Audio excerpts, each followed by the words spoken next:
प्यारे बच्चों, जो आज का हमारा टॉपिक है फिजिक्स में, उस टॉपिक में हम इलेक्ट्रिक पोटेंशियल एनर्जी का डिस्कशन करेंगे। Electric potential due to a system of charges, किसी चार्जेस के सिस्टम की इलेक्ट्रिक पोटेंशियल एनर्जी। यहाँ पर मैं आपको एक बात क्लियर कर दूं कि इलेक्ट्रिक पोटेंशियल एनर्जी जो है वो होती क्या है। एक्चुअली में क्या है कि कोई भी एक सिस्टम ऑफ चार्जेस है मेरे पास, कोई भी एक सिस्टम ऑफ चार्जेस है। देखिए, मान लीजिए ये मेरे पास 3 या 4 या 5 चार्जेस का एक सिस्टम है। ओके, 5 चार्जेस के सिस्टम में अलग अलग चार्जेस मेरे पास यहाँ पर पड़े हैं, Q1, Q2, Q3, Q4 and Q5। इन पांचों चार्जेस को इनकी रिस्पेक्टिव पोजीशंस पर लाने के लिए जो टोटल वर्क किया जाता है, उस वर्क को बोलते हैं electric potential energy of this particular system. इस सिस्टम के चार्जेस के सिस्टम की जो पोटेंशियल एनर्जी है, that potential energy is equal to total amount of work done to bring all of these charges from infinite position to their respective positions. तो हमें infinite से यहां पर लाने के लिए वर्क कैसे करना पड़ेगा, इसके बारे में डिटेल स्टडी करते हैं हम। ठीक है, तो फर्स्ट ऑफ ऑल डेफिनेशन देंगे हम इसकी। The total amount of work done, the total amount of work done to bring all the charges of a system to their respective positions, to their respective positions is called as electric potential energy of the system. Electric potential energy of that system, ये उस system की electric potential energy हो जाएगी। अभी electric potential energy जो है, electric potential एनर्जी की कैलकुलेशन के लिए पहले इसके फंडे के बारे में हमें पता होना बहुत जरूरी है। देखिए, मान लीजिए कि मैं एक डिटेल की स्टडी करते हैं। देखिए, इसमें मान लीजिए मेरे पास ये Q1, ये Q2 और ये Q3 तीन चार्जेस हैं। एक Q4 भी मान लीजिए, मैंने Q4 है। इन सभी को पहले हम इन्फिनिटी पर रिमूव कर देते हैं। तो ये A पॉइंट है, ये B पॉइंट है, ये C पॉइंट है और ये D पॉइंट है। इन सभी को जब इन्फिनिटी से इनकी रिस्पेक्टिव पोजीशंस पर लाएंगे तो वर्क कैसे होगा। देखिए, जब मैं Q1 को इनफाइनाइट से A पोजीशन पर लेके आया, तो क्योंकि यहाँ इस रीजन में कोई भी अपोजिशन नहीं है, कोई भी अपोज करने वाला चार्ज नहीं है जो इसको अपोज करेगा, जो इस पर एक्सटर्नल फोर्स लगाएगा, इस कारण से no work will be done. Q1 को बड़ी आसानी से हम यहाँ पर रख सकते हैं। लेकिन जब Q2 को हम इनफाइनाइट से उसकी रिस्पेक्टिव पोजीशन B पर लाएंगे तो उसके लिए Q1 अपोज करेगा, क्योंकि ये इसका रीजन है। इस रीजन में अगर हम किसी Q2 चार्ज को लेके आएंगे तो Q1 बोलेगा भी मेरे एरिया में क्यों लेकर आ रहे हो, ये उसको अपोज करेगा। और उसको अपोज करने के कारण उस अपोजिशन के against we have to do a work, हमें एक वर्क करना पड़ेगा, एक वर्क Q1 के अगेंस्ट करना पड़ेगा। एंड उसके बाद मान लीजिए Q3 को लेके आते हैं, Q3 को इनफाइनाइट से C पॉइंट पे लेके आए, तो अब की बार Q1 के अगेंस्ट और Q2 के अगेंस्ट, इन दोनों के अगेंस्ट वर्क करना पड़ेगा मेरे को। तो यहां पर we have to do double work. ठीक है, और जब हम B पॉइंट पर Q4 पॉइंट चार्ज को लेके आएंगे तो Q1, Q2 और Q3 ये तीनों ही अपोज करेंगे।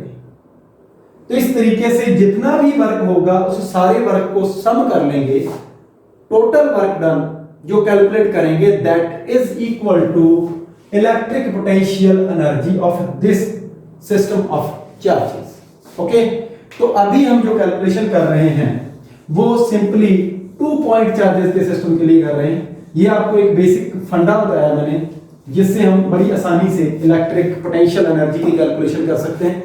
तो अभी मेरे पास जो केस नंबर 1 है, उस केस में मैं इलेक्ट्रिक पोटेंशियल एनर्जी की कैलकुलेशन कर रहा हूं, and that is for 2 point charges. Okay, for a system of 2 point charges। जब 2 पॉइंट चार्जेस का सिस्टम है तो उस सिस्टम के लिए इलेक्ट्रिक पोटेंशियल एनर्जी कितनी है? देखिए मेरे पास 2 पॉइंट चार्जेस है यहाँ पे, एक पॉइंट चार्ज Q1, मैं एक कोऑर्डिनेट फ्रेम मान लेता हूँ। ये देखिए मेरे पास ये छोटा सा एक कोऑर्डिनेट फ्रेम है, ये x एक्सिस, ये y एक्सिस, ये तीसरा z भी मान लीजिए आप। और इस कोऑर्डिनेट फ्रेम के अंदर यहाँ पर मेरे पास एक पॉइंट है A और ये वाला पॉइंट है B। A पॉइंट पर Q1 चार्ज है और B पॉइंट पर Q2 चार्ज है, मींस ये इनकी पोजीशंस हैं। B पॉइंट पर Q2 चार्ज है और A पॉइंट पर Q1 चार्ज है। These are the positions of Q1 and Q2। हम ये मानते हैं कि दोनों ही पॉजिटिव हैं। ओके, इन दोनों के बीच की जो डिस्टेंस है दैट इज r। अगर हम इन दोनों पॉइंट चार्जेस की इलेक्ट्रिक पोटेंशियल एनर्जी कैलकुलेट करना चाहते हैं सिस्टम की, तो उसके लिए first of all we will remove both of these to infinity. पहले हम इन दोनों को इन्फिनिटी पे रिमूव करेंगे। ओके, इन दोनों को, इनकी A की पोजीशन Q1 और Q1 की पोजीशन A और Q2 की पोजीशन B है, इन दोनों को मैंने इन्फिनिटी पे भेज दिया। इन्फिनिटी से अब लाएंगे यहाँ पे तो हम वर्क की कैलकुलेशन करेंगे। ओके, तो देखिए सबसे पहले first of all remove Q1 and Q2 to infinity, इसको इन्फिनिटी पे भेज दिया। ओके, ये दोनों चार्जेस Q1 भी यहां से चला गया, Q2 भी यहां से चला गया, यहां पर पड़े इनफाइनाइट पे, कहीं पर भी पड़े। अभी Q1 को जब मैं यहां पर लाया, जैसे ये इनफाइनाइट पॉइंट है आपका, तो इनफाइनाइट से जब मैं Q1 को इस पोजीशन पर लेके आया तो यहां पर कोई भी अपोजिशन नहीं है, then work done will be 0। Now work done to bring the charge Q1 from infinity to its position, और इसकी पोजीशन है A पोजीशन पर मैं लेके आया इसको, तो उसके लिए मेरे को जो वर्क करना पड़ा दैट वर्क इज W, वो वर्क W1 है, W1 and that is equal to 0। क्यों 0 आया? Because there is no opposition against Q1। ये बात यहां पर आप नोट कर सकते हैं, because there is no opposition against Q1 के अगेंस्ट कोई भी अपोजिशन नहीं। तो फिर उसके बाद हम Q2 को इनफाइनाइट से उसकी पोजीशन पर लाएंगे। अभी जब Q2 को लाएंगे तो Q1 के अगेंस्ट वर्क करना पड़ेगा।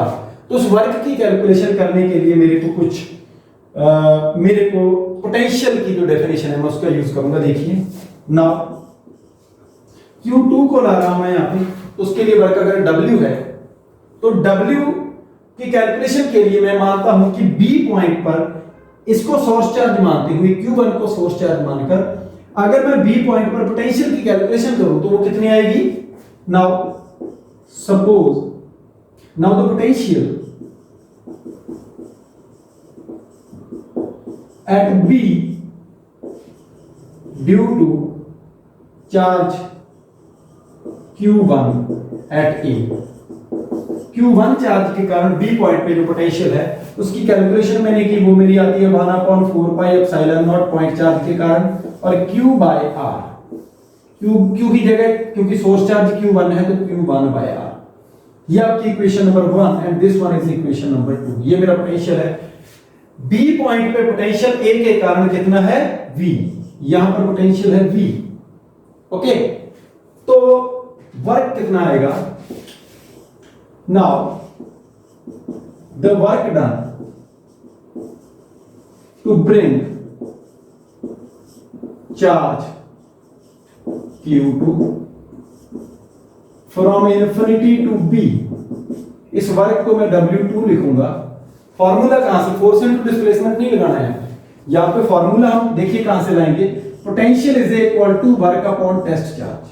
अभी टेस्ट चार्ज कौन सा है? अगर Q1 सोर्स है तो Q2 टेस्ट है, Q2 को आप ला रहे हैं इन्फिनिटी से तो Q2 टेस्ट चार्ज है तो वर्क अपॉन टेस्ट चार्ज हो जाएगा, वर्क W2 होगा यहां पे। ओके, तो W2 की वैल्यू मेरी यहां से आएगी Q2 into V, Q2 into V, this is the value of W2। V की वैल्यू, पोटेंशियल की वैल्यू फ्रॉम इक्वेशन 2 यूज करेंगे तो हमारे पास टोटल वर्क आ जाएगा। ये आ जाएगा Q2 into 1/4 pi epsilon not into Q1 upon R। ये आया फ्रॉम 1, एक नंबर इक्वेशन को हम यूज कर रहे हैं यहां पे। तो मेरे पास जो W2 है उसकी value I 1/4 pi epsilon naught Q1 Q2 divide bye R, this is the value, ये आपकी वैल्यू है। ओके, ये इक्वेशन नंबर 3, ये आपकी इक्वेशन नंबर 3 है। तो सोचने की बात ये है कि मेरे पास और कोई वर्क बकाया है या कंप्लीट हो गया। देखिए Q1 को लाए, कोई वर्क नहीं हुआ, Q2 को लाए, दो चार्जेस का सिस्टम है, दोनों चार्जेस अपनी पोजीशन पर पहुंच गए, इट मींस मेरे पास और कोई भी वर्क बकाया नहीं है। So we have to add both of these. अगर मैं इन दोनों को ऐड कर दूं तो मेरा रिजल्ट आता है यहां पे। So the electric potential energy of the system, so the electric potential energy of a system of 2 point charges, this is very important result, आप ध्यान दीजिएगा। 2 point charges का सिस्टम जो है उसकी पोटेंशियल एनर्जी जो आपकी आएगी that is equal to V, that is equal to, इसको U मानते हैं, U is equal to W1 plus W2। दोनों वर्क को ऐड कर दीजिए तो आपका रिजल्ट यहां पर तैयार हो जाता है। तो देखिए आपका रिजल्ट कितना आता है, मैं साफ कर रहा हूं। मेरे पास जो रिजल्ट आया आपका that is equal to 0 plus 1/4 pi epsilon naught Q1 Q2 by R। Okay, तो ये आपकी electric potential energy 2 point charges के सिस्टम की है, 1/4 pi epsilon naught Q1 Q2 by R, electric potential energy of a system of 2 point charges. मैं यहां पर एक बात आपको याद दिलाना चाहता हूं, ध्यान से सुनिए। जब मैंने जिस टॉपिक में मैंने इलेक्ट्रिक पोटेंशियल डिफरेंस करवाया था, आपको याद होगा, इलेक्ट्रिक पोटेंशियल डिफरेंस यानी कि work done to move a test charge from one point to another point, एक टेस्ट चार्ज को एक पॉइंट से दूसरे पॉइंट तक लेकर जाने में किया गया वर्क, और एक टेस्ट चार्ज को इन्फिनिटी से किसी पर्टिकुलर पॉइंट तक लेकर जाने में किया गया वर्क। ये वर्क कैलकुलेट किए थे, आप चेक कीजिए, जो इन्फिनिटी से लेके गिवन पॉइंट तक ले जाने में किया गया वर्क था, वो वर्क और ये वर्क इक्वल है, सेम है। मींस वो डेरिवेशन जो किया था इलेक्ट्रिक पोटेंशियल का, इलेक्ट्रिक पोटेंशियल के डेरिवेशन में अगर आप वर्क की कैलकुलेशन कर लो तो वो वर्क भी इलेक्ट्रिक पोटेंशियल एनर्जी ही है आपकी 2 पॉइंट चार्जेस के सिस्टम की। ओके, और यहां पर भी मैंने सेम डेरिवेशन आपका रिजल्ट में दिया है। ओके, सो ये आपका था रिजल्ट। इसकी खास बात, अब देखो जो भी फॉर्मूला होता है ना उसकी कोई ना कोई इंपॉर्टेंट बात होती है, तो यहां पर इस फॉर्मूले की भी इंपॉर्टेंट बात है। उसके लिए मैं आपको थोड़ा सा रिवाइज करा दूं। फोर्स के फॉर्मूले में दो चार्जेस थे, Q1 और Q2।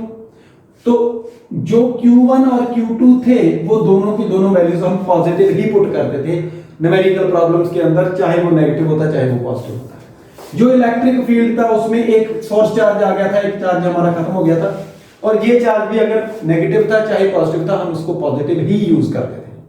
उसके बाद जो तीसरा मेरे पास पोटेंशियल आया that is directly proportional to source charge. यहां पर अगर चार्ज पॉजिटिव होता तो मैं पॉजिटिव लिखता था, और अगर नेगेटिव होता तो मैं इसको नेगेटिव ही लिखता था।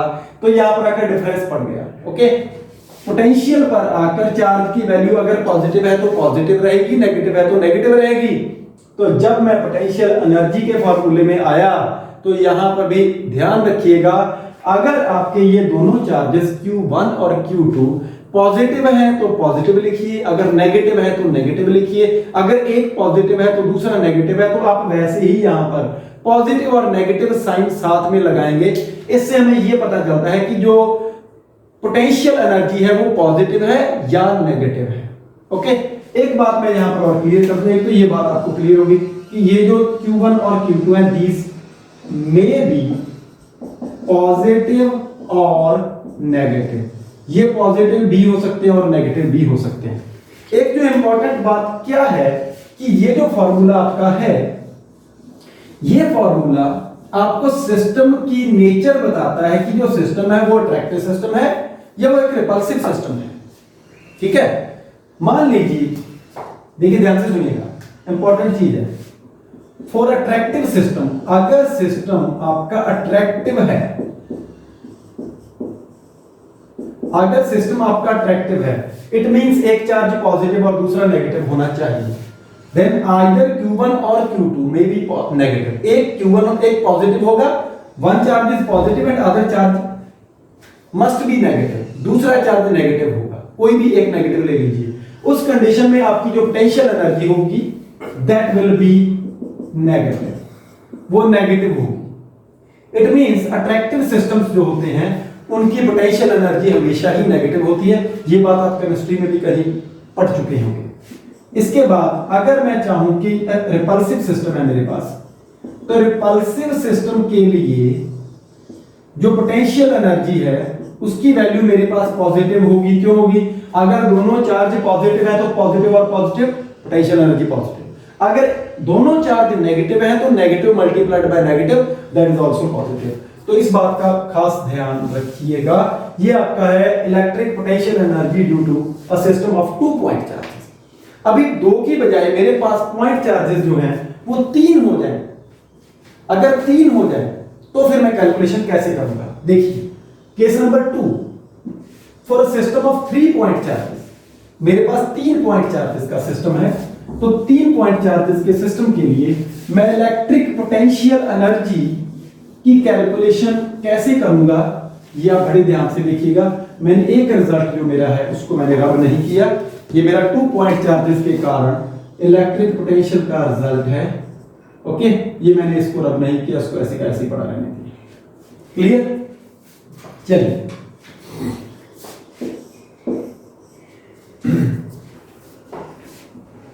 For a system of 3 case number 2, for a system of 3 point charges, 3 point charges के सिस्टम के लिए अगर पोटेंशियल एनर्जी कैलकुलेट करनी है तो मैं क्या करूंगा? मैं एक फ्रेम बनाता हूं, coordinate frame, X axis, Y axis and Z axis, और इसके अंदर मैं 3 पॉइंट चार्जेस रख देता हूं, कहीं पर भी रख देते हैं, आप देख लीजिए। ये ए पॉइंट है मेरे पास, ये बी पॉइंट है और ये सी पॉइंट है। ए पॉइंट पर जो मेरे पास चार्ज है वो Q1 है, बी पॉइंट पर चार्ज Q2 है और सी पॉइंट पर चार्ज Q3 है। तीनों डिस्टेंसेस मैंने डिफाइन करनी है, आप कहीं पर भी ले सकते हैं। ओके, जैसे मर्जी इस सिस्टम को आप मान सकते हैं। जो Q1 और Q2 के बीच की डिस्टेंस है that is R12, Q1 Q3 के बीच की डिस्टेंस R13 और Q2 Q3 के बीच की डिस्टेंस है वो R23। ये तीनों डिस्टेंस मैंने इजी वे में आपको डिफाइन कर दी है। तो अगर मैं इलेक्ट्रिक पोटेंशियल एनर्जी सिस्टम की कैलकुलेट करना चाहता हूं तो 2 पॉइंट चार्जेस का जो सिस्टम है उसकी पोटेंशियल एनर्जी यहां पर हम क्या करेंगे? देखिए, पहले एक को मूव करवाएंगे, फिर दूसरे को मूव करवाएंगे, फिर तीसरे को मूव करवाएंगे, तीनों को उनकी रिस्पेक्टिव पोजीशन पर लाएंगे, वर्क डन कैलकुलेट करेंगे और रिजल्ट आएगा। ओके, तो देखिए आपका सबसे पहले इन्फिनिटी पर ले गए, अब इन्फिनिटी से लेके आएंगे, work done to bring charge Q1 from infinity to A. जब Q1 को इन्फिनिटी से A पर लाया तब Q2 और Q3 तो यहाँ पे नहीं है, तो इसके लिए मेरे को 0 वर्क करना पड़ा, कोई भी वर्क नहीं करना पड़ा, तो W1 इज इक्वल टू मेरा 0, इक्वेशन नंबर 1। जब मैं चार्ज Q2 को इन्फिनिटी से लेके B पॉइंट पे लेके आया तो मेरे को एक वर्क करना पड़ा Q1 के अगेंस्ट। Okay, 1 work. तो मेरे पास क्या आ गया? ये एरो लगा देता हूं मैं यहाँ पे, क्योंकि इससे थोड़ा सा जो आपका डेरिवेशन है वो पॉइंट में बढ़ जाता है। Work done to bring the charge Q2 कहां से? From infinity to B. Infinity से बी तक जब मैं लेके आया यहां पे, तो मेरे पास जो वर्क होगा वो रिजल्ट से सीधा लिखूंगा मैं, 2 पॉइंट चार्जेस के सिस्टम की पोटेंशियल एनर्जी होगी वो, and that is equal to W2 1/4 pi epsilon naught Q1 Q2 divide by R12, and this is equation number 2। Equation number ये वाली आपकी 1 थी and this one is equation number 2। Okay, तो तीसरा work है आपका, जब Q3 को उसकी पोजीशन पर लेके आएंगे, जब आप Q3 को इनफाइनाइट से उसकी पोजीशन पर लेके आएंगे तो उसके लिए जो वर्क होगा वो वर्क पहले तो Q1 के अगेंस्ट होगा और फिर Q2 के अगेंस्ट होगा, दोनों वर्क का सम करेंगे। ओके, तो देखिए work done to bring Q3 from infinity to C point इसकी रिस्पेक्टिव पोजीशन है, यहां पर लाने के लिए जो वर्क हुआ वो है हमारा W3 and that is equal to W13 plus W23। Means एक तो 1 और 3 के बीच में है और एक 2 और 3 के बीच में है, दो वर्क हो गए। इन दोनों की वैल्यू भी हम वही वाला फार्मूला जो है 2 पॉइंट चार्जेस के सिस्टम का उसको यूज करेंगे। तो W3 is equal to 1/4 pi epsilon naught Q1 Q3 divide by R13 plus 1/4 pi epsilon naught Q2 Q3 divide by, ये आपका R13 था और ये आपका R23। यहां तक आपको क्लियर हो गया? ओके, तो अभी मैं क्या करूंगा, दिस इज इक्वेशन नंबर, ये आपकी इक्वेशन नंबर जो है, ये आपकी इक्वेशन नंबर 3 है। अगर मैं टोटल वर्क कैलकुलेट करूं तो तीनों का सम कर दूंगा, मेरा आंसर आ जाएगा। Now electric potential energy of the system, electric potential energy of the system of 3 point charges, 3 point charges के सिस्टम की जो इलेक्ट्रिक पोटेंशियल एनर्जी है उसकी वैल्यू अगर मैं लिखूं तो वो मेरी आएगी U is equal to W1 plus W2 plus W3। अगर मैं इसको सम अप करूंगा तो 1/4 पाई एप्सिलॉन नॉट, पहला आएगा Q1 Q2 by R12, W1 तो 0 है, 0 plus 1/4 pi epsilon naught Q1 Q2 upon R12 plus 1/4 pi epsilon naught Q1 Q3 upon R13, Q1 Q3 upon R13 plus 1/4 pi epsilon not, ये आपका है Q2 Q3 upon R23। अगर आप 1/4 pi epsilon not common लेना चाहते हैं तो यहां से कॉमन ले सकते हैं और आपका जो रिजल्ट है वो electric potential energy due to 3 point charges system वो आपका आ जाएगा। वैसे मैं आपको कहना चाहूंगा एक बात है कि न्यूमेरिकल प्रॉब्लम ऐसे ही होंगी, आपने जोड़े बनाने हैं कि कितने बनते हैं। देखिए अगर 3 पॉइंट चार्जेस का सिस्टम है तो एक ये आपका जोड़ा बनेगा, एक ये जोड़ा बनेगा और एक ये जोड़ा बनेगा, ठीक है। ये 3 कॉम्बिनेशन आपके बनेंगे 2 पॉइंट चार्जेस के, और तीनों की जो कॉम्बिनेशन है 2 पॉइंट चार्जेस सिस्टम है, इन तीनों कॉम्बिनेशंस की पोटेंशियल एनर्जी का सिंपल सम कर दीजिएगा, आपका रिजल्ट आ जाएगा। चार्ज अगर पॉजिटिव है तो पॉजिटिव लगाना है, नेगेटिव है तो नेगेटिव लगाना है। This is very easy way to solve the numerical problems. Okay, तो अभी मेरे पास जो रिजल्ट है यहां पर मैं लिख देता हूं इसको, U is equal to 1/4 pi epsilon naught Q1 Q2 by R12, Q1 Q2 by R12 plus Q2 Q3 by R23 plus Q1 Q3 by R13। ये आपका रिजल्ट है। इस रिजल्ट को आप ऐसे स्मार्ट कर रख सकते हो, ऐसे ही लिख सकते हो। एक बात मैं आपको यहां पर क्लियर और करना चाहता हूं कि अगर आप इस इक्वेशन को समेशन फॉर्म में लिखना चाहते हैं, समेशन, तो समेशन की फॉर्म में अगर इसको लिखना चाहते हैं तो उसके लिए मैं कैसे लिखूंगा इसको, देखिए ध्यान से, इंपॉर्टेंट बहुत है जो बात बता रहा हूं। ओके, इसको लिखेंगे U is equal to 1/4 pi epsilon naught summation I is equal to 1 to n, 1 to 3, फिर एक और summation J is equal to 1 to 3, I is not equal to J, I is not equal to J, QI QJ upon RIJ। ये आपका इसका summation का form है, लेकिन ये कंप्लीट नहीं है, ये भी अलग है, ध्यान से सुनिएगा। अगर मैं इस समेशन फॉर्म को ओपन करूं तो मेरे पास क्या है वो देखिए। अगर मैं इस समेशन फॉर्म को ओपन करूं तो मेरे पास क्या आता है, अगर मैं I की वैल्यू 1, इसका मतलब देखो I is equal to 1 2 3, I is equal to 1 2 3, I की वैल्यू जो है वो 1 2 और 3 है, J की वैल्यू 1 2 और 3 है। कंबिनेशन ये वाला नहीं चलेगा, 2 2 वाला 3 3 वाला, मतलब I is not equal to J, क्योंकि मेरे पास Q2 Q2 Q3 Q3 नहीं है। ओके, तो मेरे पास पहले 1 के कॉम्बिनेशन 2 हैं, एक तो 2 के साथ है, एक 3 के साथ, तो 1 2 और 1 3, ये 1 2 भी है, यहाँ पे 1 3 भी है। क्लियर है?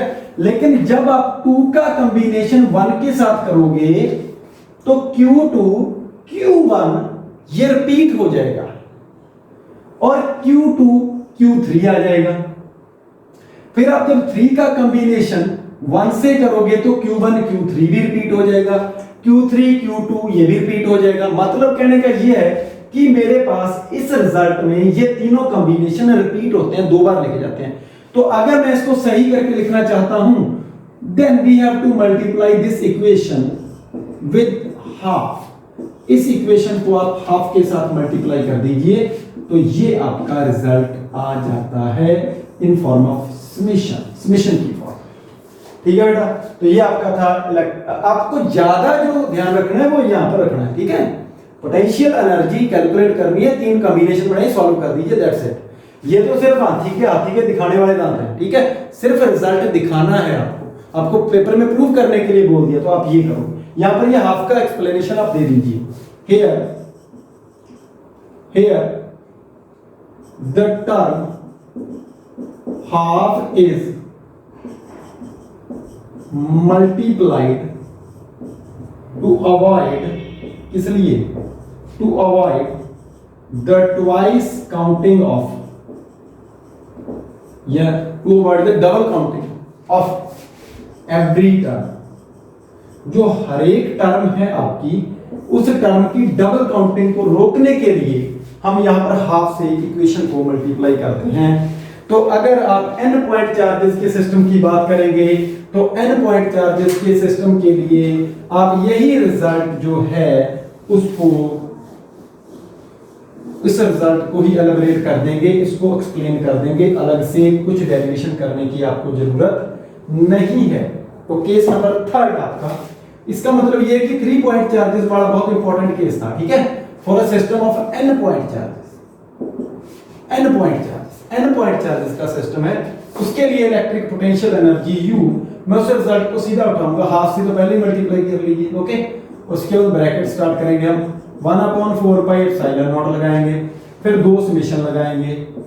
एक समेशन होएगा I is equal to 1 to n, दूसरा समेशन होगा J is equal to 1 to n, I is not equal to J होगा, QJ अपॉन RIJ होगा, and this is the total result of electric potential energy for n point charges system. ठीक है, ये आपका result है। तो ये था इलेक्ट्रिक पोटेंशियल एनर्जी की डिटेल स्टडी। अभी जो नया टॉपिक है हमारा वो है electric potential energy of an electric dipole. Electric dipole की इलेक्ट्रिक पोटेंशियल एनर्जी काफी इंपॉर्टेंट टॉपिक है आपका। Okay, electric potential energy of electric dipole कहां पर? In uniform electric field. जो यूनिफॉर्म इलेक्ट्रिक फील्ड है, यूनिफॉर्म इलेक्ट्रिक फील्ड के अंदर किसी डाइपोल की इलेक्ट्रिक पोटेंशियल एनर्जी कितनी होगी, हम इसका काउंट करेंगे। इसका डेरिवेशन, छोटा सा डेरिवेशन है, इसको डिराइव करेंगे, काफी अच्छा है और आपके बहुत काम आएगा जी। ओके, देखिए मेरे पास एक uniform magnetic field, uniform electric field, ये आपका यूनिफॉर्म इलेक्ट्रिक फील्ड है। यूनिफॉर्म इलेक्ट्रिक फील्ड में, यूनिफॉर्म इलेक्ट्रिक फील्ड में मेरे पास एक डाइपोल है, ये E vector uniform electric field, और इसके अंदर मेरे पास एक डाइपोल यहां पर प्रेजेंट है। इस डाइपोल के दोनों चार्जेस, एक -q और दूसरा +q, ये पॉइंट आपका A और ये पॉइंट आपका B। ठीक है, इन दोनों पर फोर्सेस लगेंगे, आपको पता है, ये आपको टॉर्क के डेरिवेशन में मैं करवा चुका हूं, टॉर्क ऑन अ डाइपोल, कि अगर ये इलेक्ट्रिक फील्ड पॉजिटिव से नेगेटिव की तरफ जाता है तो इस पर इलेक्ट्रिक फील्ड इधर को, इस पर फोर्स इधर को, F is equal to QE। ठीक है, अभी बनाने की जरूरत, मैं बता देता हूं simply, F vector is equal to QE, और इस पर इधर को F is equal to QE। तो दोनों फोर्सेस इसको घुमाएंगे इस प्रकार से, और एक टॉर्क प्रोड्यूस होगा जो कि इसको इस प्रकार से इलेक्ट्रिक फील्ड के अलोंग अलाइनमेंट करने की कोशिश करेगा। उस टॉर्क की वैल्यू हम कैलकुलेट कर चुके हैं। ओके, अभी हम इलेक्ट्रिक पोटेंशियल एनर्जी इस डाइपोल की कैलकुलेट करेंगे, and this angle is theta. यहां पर मेरा ये एंगल है जो थीटा है। और माइनस क्यू से प्लस क्यू की तरफ अगर मैं देखूं तो ये मेरी डायरेक्शन पी वेक्टर, जिसको डाइपोल मोमेंट बोलते हैं, इलेक्ट्रिक डाइपोल मोमेंट की डायरेक्शन नेगेटिव टू पॉजिटिव है। It means theta angle is angle between dipole moment and electric field. Dipole moment और इलेक्ट्रिक फील्ड के बीच जो एंगल है दैट इज थीटा। ओके, चलिए इसको कंटिन्यू करते हैं।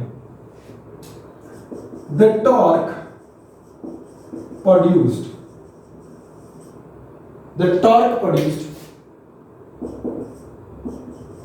in the डाइपोल में कितना टॉर्क प्रोड्यूस होगा इन यूनिफॉर्म इलेक्ट्रिक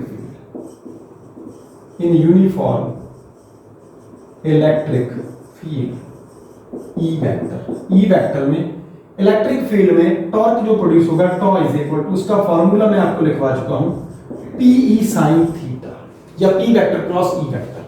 यहां पर मैं पीई साइन थीटा लिख रहा हूं। Theta is angle between P vector and E vector. ये टॉर्क है। इस टॉर्क की जो एप्लीकेशन है वो इधर को हो रही है, ठीक है। तो मैं यहां से इधर को ऊपर को इसको अलाइन करेगा उसके, और मैं क्या करता हूं यहां पे इस टॉर्क के अगेंस्ट एक टॉर्क अप्लाई करूंगा। और नंबर 2, जैसे चार्ज को मूव करवाते तो विदाउट एक्सेलरेशन जाना चाहिए, तो यहां पर इस टॉर्क के अगेंस्ट एक टॉर्क लगाऊंगा जो कि विदाउट एक्सेलरेशन इस ये जो प्लस क्यू और माइनस क्यू जो मेरे पास डाइपोल है उसको रोटेट करवाएगा इस टॉर्क के अगेंस्ट। अगर ये टॉर्क टॉ है तो मैं जो टॉर्क अप्लाई करूंगा वो टॉ ए होगा, A for applied, and both must be equal. ये इसके बराबर होगा, दोनों एक दूसरे को कैंसिल करेंगे, ये बोल लीजिए, तभी तो नेट टॉर्क 0 होगा। और अगर नेट टॉर्क 0 होगा तो एक्सेलरेशन नहीं आएगी। ओके, तो एक कांस्टेंट यूनिफॉर्म एंगुलर स्पीड से ये आगे की तरफ रोटेट किया जा सकेगा। जब मैं इसको रोटेट करूंगा तो वर्क करना पड़ेगा, जब मैं इसको रोटेट करूंगा तो मुझे वर्क करना पड़ेगा। देखिए, ये मैंने इसकी एक इमेजिनरी पोजीशन तैयार की है। इस टॉर्क के अगेंस्ट मैंने टॉ ए अप्लाई किया, तो मैंने इसको छोटी सी डिस्प्लेसमेंट करवाई यहां पे। उस डिस्प्लेसमेंट का नाम मैंने रखा डी थीटा। छोटी सी एंगुलर डिस्प्लेसमेंट डी थीटा के लिए छोटा सा work, and that is equal to tau a d theta, and the applied torque to rotate the dipole against this torque, इस टॉर्क के अगेंस्ट जो मैंने टॉ अप्लाई किया, tau a, that must be equal to tau is equal to कितना होगा, PE sine theta. मैं दोबारा से लिख रहा हूं यहां पे, ये अप्लाई टॉर्क है आपका। जो टॉर्क अप्लाई किया आपने, उस टॉर्क से आपने छोटा सा वर्क किया, पहले वो स्मॉल वर्क कैलकुलेट करेंगे, फिर उस स्मॉल वर्क का इंटीग्रेशन करेंगे, तो मेरे पास जो टोटल वर्क है वो आ जाएगा। ओके, तो देखिए ना, small work done for small angular displacement, small work done for small angular displacement d theta is, छोटा वर्क होगा dw is equal to tau d theta। Okay, जैसे वर्क इज इक्वल टू आपका होता है fds, तो force का rotating brother है torque और डिस्प्लेसमेंट का रोटेटिंग ब्रदर है एंगुलर डिस्प्लेसमेंट। ओके, तो tau d theta आपका यहां पर आ गया। टॉ ए आएगा क्योंकि अब टॉर्क अप्लाई किया आपने, तो मेरे पास जो dw की वैल्यू है वो मेरे पास आ गई PE sine theta D theta. ये आपकी इक्वेशन नंबर 2, इसको आप इक्वेशन नंबर 1 यूज कर सकते हैं। ओके, अभी टोटल वर्क कैलकुलेट करना है। टोटल वर्क कौन से एंगल से, मान लीजिए इनिशियली ये एंगल थीटा 1 बनाता है इलेक्ट्रिक फील्ड की डायरेक्शन के साथ, और इसको घुमाकर ऐसे ले जाकर इसको यहां पर फाइनली कोई एंगल इलेक्ट्रिक फील्ड के साथ थीटा 2 बनाते हैं, तो थीटा 1 और थीटा 2 तक, 2 के बीच अगर मैं इंटीग्रेशन कर दूं तो मेरे पास टोटल वर्क डन आ जाएगा। Now the total work done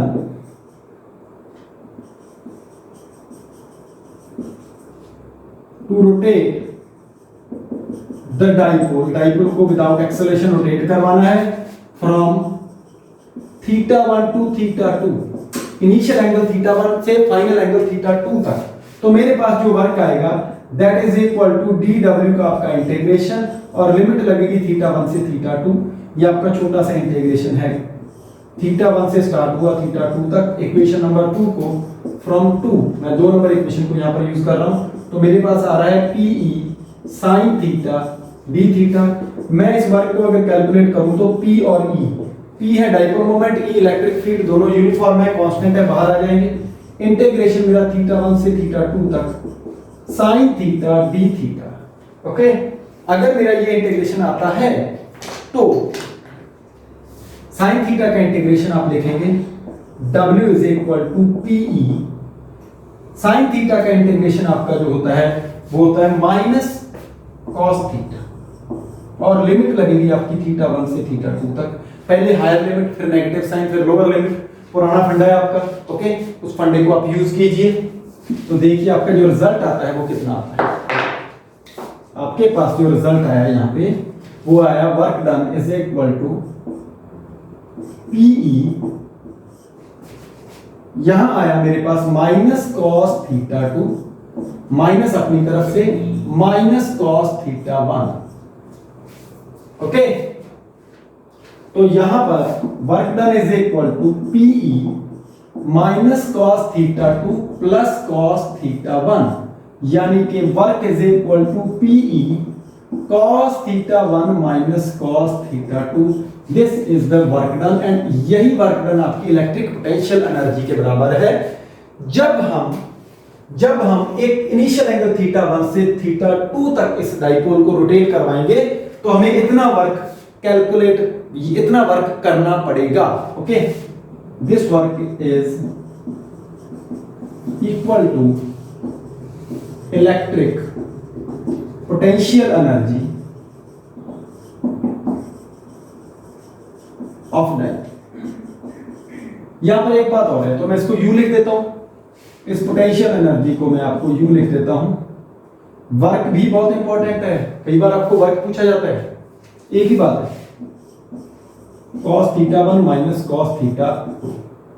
यहां पर एक स्पेशल केस कंसिडर करते हैं हम, जिसमें हम ये मानते हैं कि इनिशियली ये डाइपोल है वो इलेक्ट्रिक फील्ड के परपेंडिकुलर है। एक स्पेशल केस इसका कंसिडर करेंगे। क्या कंसिडर करेंगे? Suppose theta 1 is equal to 90 degree and theta 2 is equal to 0 degree, means initially theta 2 is equal to theta. Okay, इसका मतलब है कि इनिशियली डाइपोल परपेंडिकुलर है इलेक्ट्रिक फील्ड के, उसके बाद थीटा एंगल की तरफ रोटेट किया जा रहा है। यहां पर थीटा 1 90 क्यों लिया गया है, एक्चुअली में उसका रीजन बाद में भी समझ आ जाएगा, अभी भी बता देता हूं कि वर्टिकल डायरेक्शन में जो डाइपोल का जो पोटेंशियल एनर्जी होती है वो 0 होती है।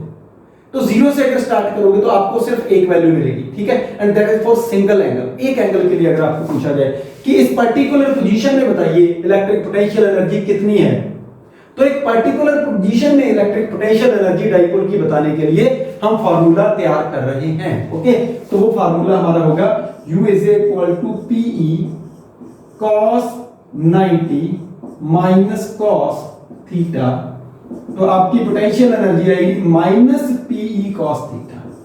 This is very important result. आपके डाइपोल की जो पोटेंशियल एनर्जी इलेक्ट्रिक फील्ड के अंदर वो माइनस PE cos थीटा है। इसको आप इक्वेशन नंबर लगा सकते हैं 3 एंड दिस वन इज 4। तो आप यहां पर इसको वेक्टर फॉर्म में अगर लिखना चाहें तो minus P vector dot E vector, क्योंकि cos थीटा डॉट प्रोडक्ट के साथ लगता है और पोटेंशियल एनर्जी एक स्केलर क्वांटिटी है और डॉट प्रोडक्ट का रिजल्ट ही स्केलर हो सकता है। थीटा जो है आपका, ध्यान रखिएगा, थीटा एंगल P वेक्टर और E वेक्टर के बीच का एंगल है। तो टॉर्क आपका क्रॉस प्रोडक्ट था और जो पोटेंशियल एनर्जी आपकी डॉट प्रोडक्ट आ रही है P और E, ठीक है। चलिए, अभी ये आपकी इक्वेशन नंबर 4, ये आपकी potential energy for a single angle. Okay, vertical position में 90 में पोटेंशियल एनर्जी 0 है। अगर इसको चेक करना है तो हम इसके कुछ केसेस करेंगे। तो केस नंबर 1, ये आपका बहुत आसान डेरिवेशन है। ओके, केस नंबर 1, 3 इसके स्पेशल केसेस। ये तो स्पेसिफिक केस था जिसमें हमने पोटेंशियल एनर्जी की वैल्यू कैलकुलेट की है सिंगल एंगल के लिए। अभी केस नंबर 1, पहला केस, व्हेन जब थीटा 0 डिग्री है, इसको कैसे डिफाइन करूं मैं? थीटा 0 डिग्री, थीटा 0 का मतलब ये है कि जो p वेक्टर की डायरेक्शन और e वेक्टर की डायरेक्शन है ये सेम है, मींस डाइपोल ऐसे पड़ा है, ठीक है, जैसे ये इलेक्ट्रिक फील्ड की डायरेक्शन है, ओके, और इसके अंदर एक डाइपोल पड़ा है, ये माइनस क्यू चार्ज है और ये प्लस क्यू चार्ज है, okay. Dipole electric field positive से नेगेटिव की तरफ जाता है और ये माइनस क्यू है और ये बड़ा प्लस क्यू है, तो इस माइनस को हमेशा ये पॉजिटिव खींचता रहेगा, इस पॉजिटिव को हमेशा ये नेगेटिव खींचता रहेगा। मींस इस पोजीशन से अगर हम इसको डिस्प्लेस करने की कोशिश करें तो ये फिर भी डिस्प्लेस नहीं होगा, ये वापस अपनी पोजीशन पे आ जाएगा, बिकॉज इसका अट्रैक्शन है और इसका भी अट्रैक्शन है। तो ऐसी पोजीशन जो है, इस पोजीशन को मैं बोलता हूं स्टेबल इक्विलिब्रियम। कौन सा इक्विलिब्रियम है? स्टेबल इक्विलिब्रियम की पोजीशन है, स्टेबल इक्विलिब्रियम। जब स्टेबल इक्विलिब्रियम होता है तो स्टेबल इक्विलिब्रियम में जो पोटेंशियल एनर्जी आपकी U है वो कितनी आएगी? Now U is equal to minus PE cos 0 degree, cos 0 1 होता है, तो U is equal to minus PE। और स्टेबल इक्विलिब्रियम, क्योंकि स्टेबल स्टेट है ये, तो स्टेबल स्टेट की पोटेंशियल एनर्जी आपने केमिस्ट्री में भी थोड़ा बहुत पिछले चैप्टर्स में पढ़ा है कि स्टेबल स्टेट की पोटेंशियल एनर्जी हमेशा मिनिमम होती है। और यहां पर भी देखिए, अगर स्टेबल स्टेट है तो पोटेंशियल एनर्जी नेगेटिव में माइनस की PE आई है, and this is the minimum potential energy. आपका ये 1 मार्क का क्वेश्चन तैयार है भैया, ठीक है। Next case number 2, case number 2 में क्या है? When theta is equal to 90 degree, चलो थीटा 90 करते हैं। अगर थीटा 90 है तो cos 90 0। Now u is equal to minus PE cos 90, और cos 90 अगर 0 है तो पोटेंशियल एनर्जी हमारी 0 हो जाती है। लेकिन ये पोटेंशियल एनर्जी मिनिमम नहीं है। नॉर्मल 1 नंबर का क्वेश्चन आपका आता है कि what is the value of minimum potential energy of electric dipole in uniform electric field and what is the condition for that. तो आप इसका जब जवाब देते हो तो आप नॉर्मली इसको 0 लिख जाते हो कि पोटेंशियल एनर्जी की मिनिमम वैल्यू 0 है, जबकि पोटेंशियल एनर्जी की मिनिमम वैल्यू 0 नहीं है, वो वैल्यमाइनस PE है। इस बात का ध्यान रखिएगा। चलिए केस नंबर 3, जो थर्ड केस है आपका, this is very important case, when theta is equal to 180 degree. इसका मतलब क्या है? इसका मतलब मैंने पूरा वर्क किया है, पूरा जोर लगाकर, इसको टॉर्क लगाकर, इसको घुमाकर इस तरीके से इधर लाया हूं, मींस पॉजिटिव चार्ज मेरा इस साइड में और नेगेटिव चार्ज मेरा इस साइड में जा चुका है। अगर ऐसी बात है तो क्या होगा? देखिए, पॉजिटिव चार्ज यहां पर आ गया, नेगेटिव चार्ज यहां पे आ गया, इलेक्ट्रिक फील्ड प्लस से माइनस की तरफ जाता है, तो ये पॉजिटिव हमेशा इस पॉजिटिव को रिपेल करेगा, ये नेगेटिव हमेशा इस नेगेटिव को रिपेल करेगा। जैसे एक सिंपल सी बात है, मेरे पास एक बाउल है, बाउल के ऊपर मैंने एक बॉल को रख दिया, चाहे इसको स्टेबल करके रख दीजिए, लेकिन अगर इसको थोड़ा सा भी इसकी पोजीशन से डिस्प्लेस कर दिया तो ये अपनी वापस स्टेबल स्टेट में नहीं आएगी, या तो ये इधर चली जाएगी या इधर चली जाएगी। ऐसे इक्विलिब्रियम को, अगर ये यहाँ पर इक्विलिब्रियम में है और अगर इसको डिस्प्लेसमेंट के बाद इसकी इनिशियल पोजीशन नहीं मिलती, ऐसे इक्विलिब्रियम को मैं बोलता हूं अनस्टेबल इक्विलिब्रियम। कैसा इक्विलिब्रियम है ये? Unstable equilibrium. तो अनस्टेबल इक्विलिब्रियम जो है, अनस्टेबल इक्विलिब्रियम में थीटा 180 डिग्री, ये समझ में आ गया ना आपका। अगर स्टेबल इक्विलिब्रियम को आप ऐसे समझना चाहते हैं तो मेरे पास ये बाउल है, इस बाउल के अंदर एक बॉल है, और उस बॉल को अगर मैं थोड़ा सा इस पोजीशन से, ये इक्विलिब्रियम है यहाँ पे, अगर थोड़ा सा डिस्प्लेस करवा के साइड में कर दूं तो ये वहां पर रुकेगी नहीं, ये वापस अपनी स्टेबल स्टेट की तरफ भागेगी, तब ये स्टेबल इक्विलिब्रियम है, तब ये वाली स्टेट। ओके, तो इक्विलिब्रियम दो तरह के होते हैं, एक स्टेबल और एक अनस्टेबल। ये अनस्टेबल की स्टेट है, यहां पर पोटेंशियल एनर्जी U की वैल्यू आपको कितनी मिलेगी? देखो, इसको घुमा के अगर इधर लाएंगे तो work done will B maximum ना, वर्क डन मैक्सिमम होगा। इट मींस मेरे पास वर्क मैक्सिमम होगा तो पोटेंशियल एनर्जी भी मैक्सिमम होगी। यहां पर पोटेंशियल एनर्जी मैक्सिमम आनी चाहिए। चेक करते हैं, minus PE cos 180 degree cos 180 degree -1 होता है, माइनस पीई इंटू -1, तो आपकी पोटेंशियल एनर्जी आई प्लस का पीई, और आप ब्रैकेट में लिख दीजिएगा कि this is the maximum potential energy. ये मैक्सिमम पोटेंशियल एनर्जी आपकी है इस डाइपोल की, इलेक्ट्रिक डाइपोल की, in the uniform electric field. Uniform electric field के अंदर इलेक्ट्रिक डाइपोल की जो मैक्सिमम पोटेंशियल एनर्जी वो होती है प्लस की पीई, और मिनिमम होती है माइनस की पीई। ओके, तो ये था आपका इलेक्ट्रिक डाइपोल की इलेक्ट्रिक पोटेंशियल एनर्जी। आज हमने जो टॉपिक्स किए हैं उसमें हमने इलेक्ट्रिक पोटेंशियल एनर्जी का डिस्कशन किया। मुझे पूरी उम्मीद है कि ये टॉपिक जो है आपका आपको अच्छी तरह से समझ में आया है। ओके, तो इसके बाद इस चैप्टर में कुछ न्यूमेरिकल डिस्कशन होएगा, न्यूमेरिकल्स जो कि अगले लेक्चर में हम डिस्कस करेंगे। उन न्यूमेरिकल्स के बाद हमारा ये जो पोटेंशियल का जो कंसेप्ट है वो कंप्लीट हो जाएगा। ओके, और फिर हम कैपेसिटेंस शुरू करेंगे। सो आज के लिए मेरे टॉपिक में इतना ही। Thank you.